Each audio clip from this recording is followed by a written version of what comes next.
a whole lot more complicated than that plane. This plane is complex enough, and a lot more complex than the planes he was used to flying.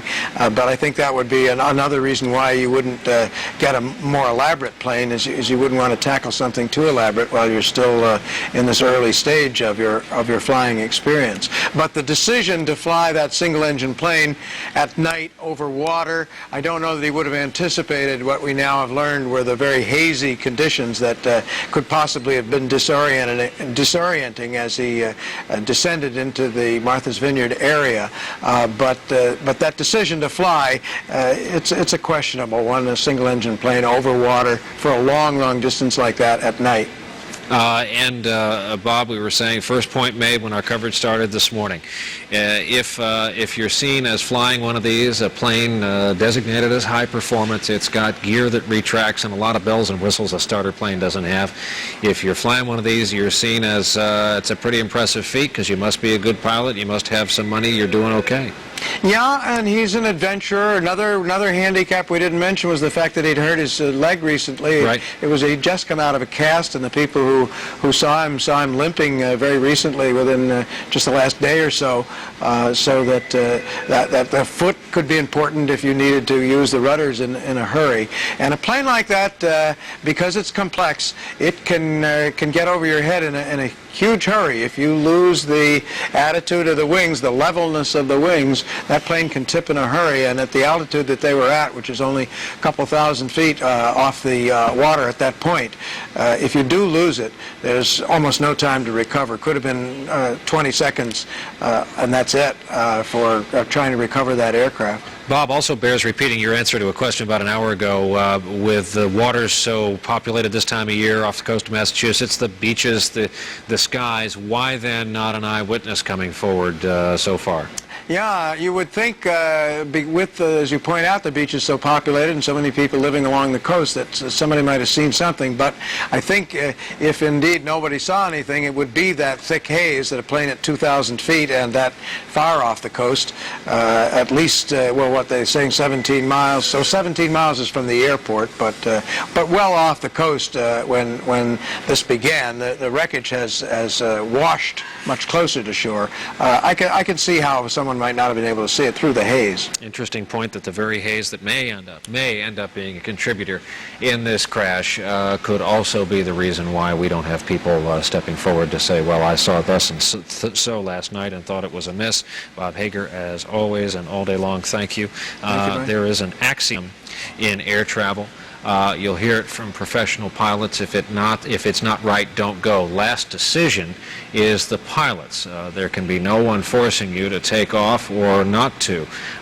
This is the business of a general aviation, a private weekend pilot. They have to make these decisions all the time. It's a big and growing business and hobby. And NBC News correspondent Pat Dawson has our report on that. Each day, thousands of flyers across America take off looking for the thrill of flight. The vast majority return safely, but not everyone. In June, this plane crashed on the runway at a small airport in New Mexico. While the number of accidents isn't large, private pilots, especially those who fly just for recreation, get into trouble far more often than their commercial counterparts. Jack Schultz has 5,000 hours in the air. You don't have much time, so you have to know what you're going to do, have a plan before you start making decisions. And some pilots don't always get that part of flight planning done. This month, 4 died when this single-engine plane crashed in Utah. A few days earlier, the pilot of this plane was killed in a crash near Seattle. In 1998, the NTSB reports there were 1,907 accidents involving non-commercial aircraft. 361 were fatal crashes. And pilot error is the most common cause. Michael Smart runs a flight school in Islip, New York. Judgment and making good decisions is something that you can't teach. And there are few opportunities for the FAA to learn about private pilots whose judgment isn't good. Federal regulations require only a biannual flight review, a test of mostly basic flight skills. Mr. Dawson reporting from Long Island. We're just getting some more information on a guest joining us by phone. As you may know, there have been basically 2 major command posts today. one in Virginia, Langley Air Force Base, the feds, the Pentagon held a briefing on this, coordinating all the various branches of the service. The other, a Coast Guard run show out of the state of Massachusetts. And if they can supply me again with the name of our next guest, Steve Rourke. Colonel? Yes, I'm here.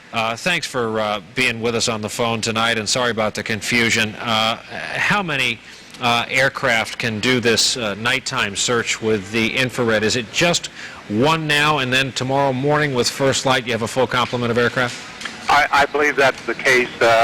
Again, we'll provide as many as we can. They do have other support requirements going on, and we'll help the Coast Guard the best we can. Of course, the Coast Guard has some aircraft of its own, which just demonstrates that search and rescue is always a cooperative effort. At most, how many branches of the armed forces were involved in this today?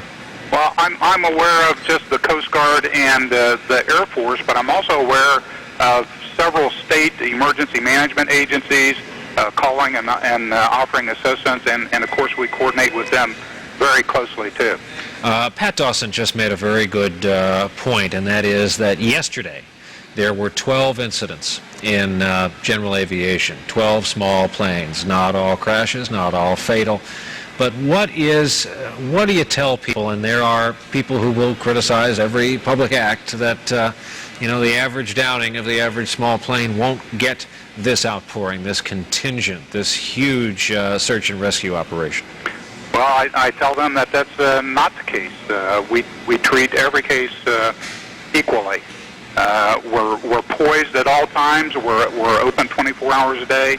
We have a very good network established, very good working relationships with other branches of the government and all the states. That's what we're here to do, and we do it very well. Post-Cold War world, is more and more your training about rescuing real-life humans in the United States? That's probably not the case. With the increased commitments on the military, we probably concentrate more on combat operations. However, being the good neighbors and good citizens that all Department of Defense people are, we're always willing and able to help. Colonel, I want to thank you for coming on with us tonight. Appreciate your time and reporting. Jim Burnett has been patient enough to offer his opinions all day long, former head of the NTSB in Washington. Let's talk about the mechanics of their response.